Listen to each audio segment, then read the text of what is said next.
வணக்கம். நான் மெய் ஜோதிட ஆலோசகர் கே கார்த்திகேயன், கள்ளக்குறிச்சியிலிருந்து பேசுகிறேன். இன்றைக்கு நாம் பார்க்கவிருக்கும் தலைப்பு உத்திரம் நட்சத்திரத்தின் 4ஆம் பாதத்தில், அதாவது 4 பாதத்தில் பிறந்தவர்களுக்கான பலன்கள். உத்திர நட்சத்திரம் என்பது சிம்ம ராசியில் முதல் பாதமும் கன்னி ராசியில் 3 பாதங்களும், அதாவது மொத்தம் 4 பாதங்கள் இருக்கிறது. சிம்ம ராசியிலும் விழுகிறது, கன்னி ராசியிலும் விழுகிறது.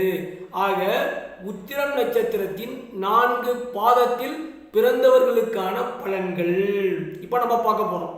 அதில் உத்திரம் நட்சத்திரத்தின் முதல் பாதத்தில் பிறந்தவர்களுக்கான பலன்கள்.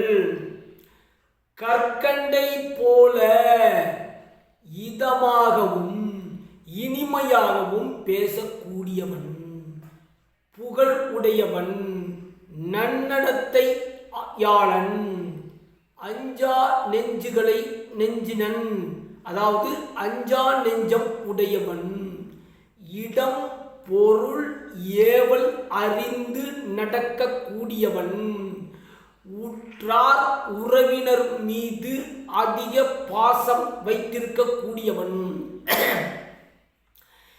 இதுவே உத்திரம் நட்சத்திரத்தின் முதல் பாதத்தில் பிறந்தவர்களுக்கான பலன்கள் இதுதான்.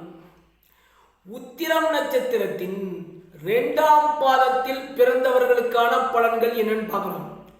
பாலுணர்வு மிக்கவன், வறியவன், உடற்குறைபாடு கொண்டவன், குற்றமுடைய அலைப்பாயும் உள்ளத்தை உடையவன், தினமும் பிறர் கையை எதிர்பார்த்து வாழக்கூடிய சூழ்நிலைகளை உடையவன். இதுவே உத்திரம் நட்சத்திரத்தின் 2ஆம் பாதத்தில் பிறந்தவர்களுக்கான பலன்கள். உத்திரம் நட்சத்திரத்தின் 3ஆம் பாதத்தில் பிறந்தவர்களுக்கான பலன்கள். பெரும் சுயநலவாதி, நேர்த்தியாக பேச்சுக்களை உடையவன், பசுக்களை பராமரிக்க கூடியவன், ஒழுக்க நெறிகளை கடைபிடிக்க கூடியவன். இதுவே உத்திரம் நட்சத்திரத்தின் 3ஆம் பாதத்தில் பிறந்தவர்களுக்கான பலன்கள். உத்திரம் நட்சத்திரத்தின் 4ஆம் பாதத்தில் பிறந்தவர்களுக்கான பலன்கள்.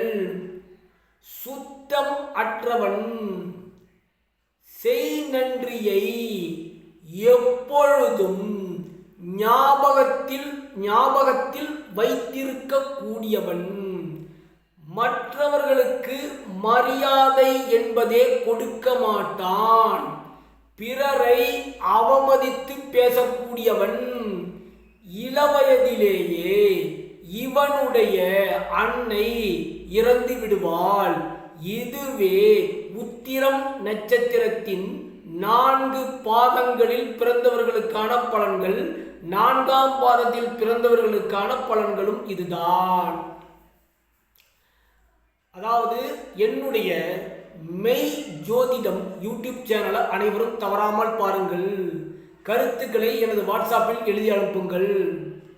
சப்ஸ்கிரைப் பண்ணுங்க, ஷேர் பண்ணுங்க, பெல் ஐக்கானை கிளிக் பண்ணுங்க. இந்த வீடியோவை அனைவருக்கும் சென்று சேருங்க. நன்றி, வணக்கம். வாழ்க வளர்க, அனைவரும் நலமுடன் இருப்பீர்களாக. நன்றி, வணக்கம்.